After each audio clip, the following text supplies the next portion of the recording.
Hello, friends.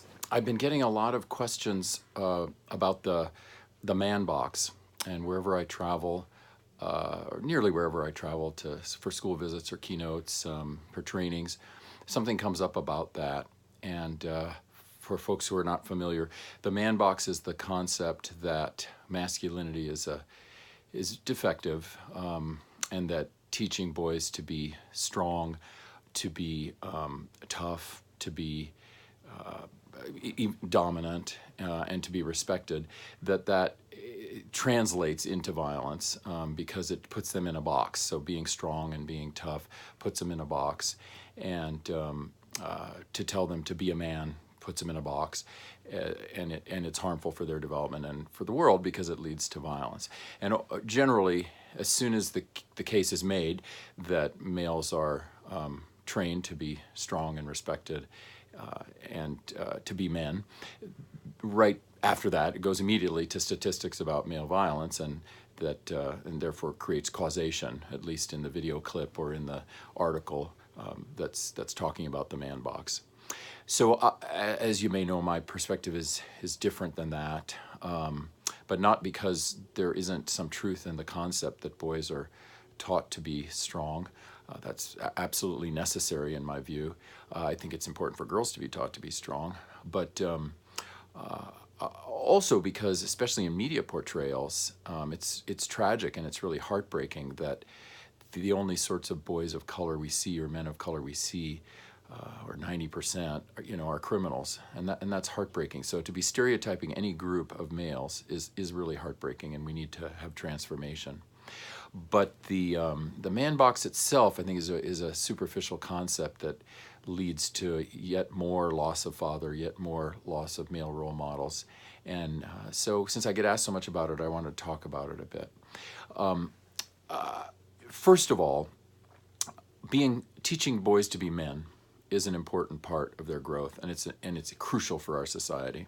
We can't have men who have boys inside of them running our country, running our neighborhoods. It just leads to self-destruction and to destruction. So we really do need them to be men. So when I hear be a man is a bad thing, I immediately have to say no. I don't think we can prove that scientifically. In fact, I think all of the good scientific research would go the other direction. I totally get that opinion research can go in any direction it wants, but I don't think be a man should be destroyed as a social concept. Number two, masculinity itself is actually part of our salvation as a society. We really have to get more fathering. All the scientific evidence shows this. We have to get more fathering, more male role models, more masculine role models. We need more of this, not less. So it's in the third area where maybe there's a discrepancy.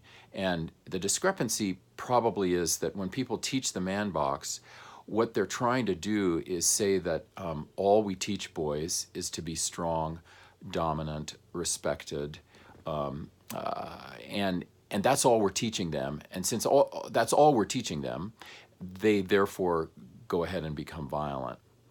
My argument would be that what we're actually teaching boys is to be strong and to be empathic, to be dominant and to be followers, and to have humility, to be respected and to be humble. This is what we're really teaching boys when we teach them to be men. And we say to a boy, be a man, what we're really trying to do is be holistic with them. And I think most mothers are pretty holistic, and moms have nearly complete control, or at least 70% of control over the development of sons, up until middle adolescence, certainly. And they're teaching, I think, holistically. So I think it's kind of an attack on us, and it's certainly, I think, an attack on moms and what they're doing, and female teachers and what they're doing, to say that all we're teaching males in America is to be strong, dominant, tough, and respected. I think we should back off of that. I think we have to go deeper and look deeper. And I've done, as you know, other clips and podcasts, and Saving Our Sons makes the case that from a scientific point of view, male violence is a disease, and it can only be correlated maybe with gender stereotypes. It does grow from an epidemic of neurotoxins, from violence perpetrated on and trauma perpetrated on boys that gets inculcated by fatherlessness, by lack of attachment, including with mothers and male role models, et cetera. These are what we can prove scientifically. And so the man box is somewhat of a distraction from our society really dealing with what's going on in our boys. But it's very popular because it's so easy. It's just so easy to say, well, you know, because we teach them to be strong and dominant and tough, they therefore get stuck in a man box and then they can't express their feelings and they go kill people. It just doesn't work, and I think we have to hold everyone to deeper standards. But at the same time, we have to remember that masculinity, that manhood, what these things are really about is a combination of strength and humility or tenderness, a combination of dominance, which is hierarchical leadership growth and climbing ladders. It's a combination of that and attempts at that, which generally fail, and we have to pick ourselves back up again and keep trying. It's a combination of that and of humility, which is part of the growth process of any boy into man. Respect. I would hate to see us not be teaching respect anymore to boys and men. I don't see the logic of that as a problem.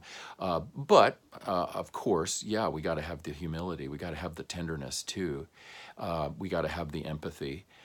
So better, I think, would be to look at this from a science-based perspective and to accept that there are certain portrayals of males, especially males of color, which are just tragic, and we have to change that. But masculinity is not the problem. Fathering is not the problem. Male role models are not the problem. Males teaching kids to be tough and tender, teaching kids to be leaders and to be humble, teaching kids to be strong and to be vulnerable. We don't want to erase things like strength, like toughness, like respect, like manhood. We just don't want to erase those things. And I'm sort of saddened by the popularity of a concept that is trying to erase it. And I don't know what we're going to end up with. I mean, we've had 50 years of this man box concept and this anti-masculine concept, and our males are only getting more violent. So I fear for it. And I hope that perhaps a science-based perspective can celebrate the truths that are there in that concept, but also see that it is pretty superficial and it ultimately is not the salvation for our society. Thanks for asking me to do this, and I hope this is helpful.